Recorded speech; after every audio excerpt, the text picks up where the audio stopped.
So you came to the bar, as you mentioned, quite early then in life, after your couple of years working as a solicitor, and you signed the bar roll in 1961 and read with Sydney Frost, who was later to become Chief Justice in Papua New Guinea. What was reading with Sydney Frost like? Well, it was strange because I'd chosen to read with Sid because he was a common lawyer, one of the leading juniors at the time at the Victorian Bar. Him and Peter Colton would have been regarded as the two best junior barristers in personal injury work. And I started with Sid, and almost immediately he was briefed by the Commonwealth in a basic wage case, which was totally out of left field. They'd apparently decided that they wanted to be represented by a common lawyer rather than the traditional form of industrial lawyer. And the most entertaining part of all that was that the advocate for the workers was Bob Hawke, whose behaviour was just unbelievable. I mean... Do you mean inebriated?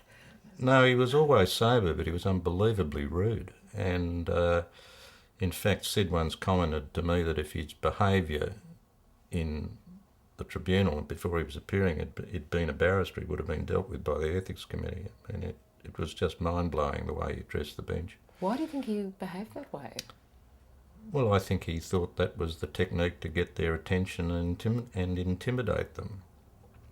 But I don't know, can't recall now whether it worked or not. But as a consequence, I spent most of my reading with Sid, which was only for 6 months at the time, watching him and others in action.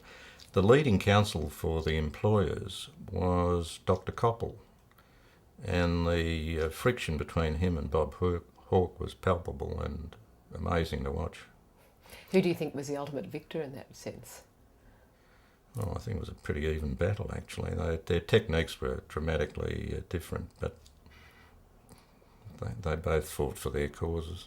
I believe Dr. Coppell had a habit of rubbing his fingernails on his lapel, and people said it was him sharpening his talons.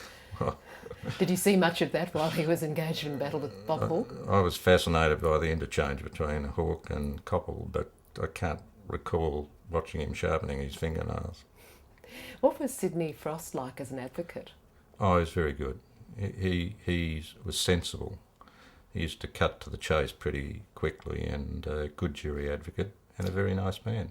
I think that's one of the things about jury advocacy. If you're a nice person, it comes over.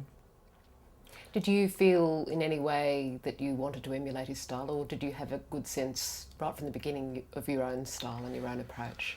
Well, there are things that are common to all competent and good barristers, but I think the better ones are individuals. They have their own style. And you can't help it, really, in the final analysis. In Kate Macmillan SC's speech, which was given at your 70th birthday party, she describes you as, from day one at the bar, doing both criminal and civil work and moving, as she said, between these two jurisdictions with ease. Was it a bit unusual in those days to be doing a bit of both? There was a very small criminal bar in those days. When I came to the bar, there wouldn't have been more than about 240, 250 barristers, all up, including silks. And the common lawyers did all the common law work, and criminal work and personal injury work is common law work par excellence. So it was not uncommon. And, for example, the great Rob Monaghan, who was renowned as a criminal advocate, was also a very busy civil advocate. I don't think the course I followed was in any way exceptional, but essentially it's jury work. Yes.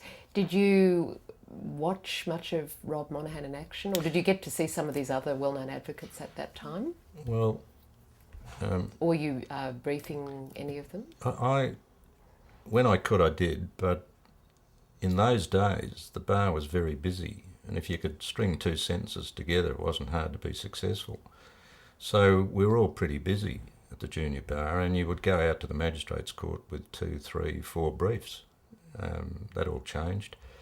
So you didn't get a lot of opportunity to watch the top people in action, but when you could, you did.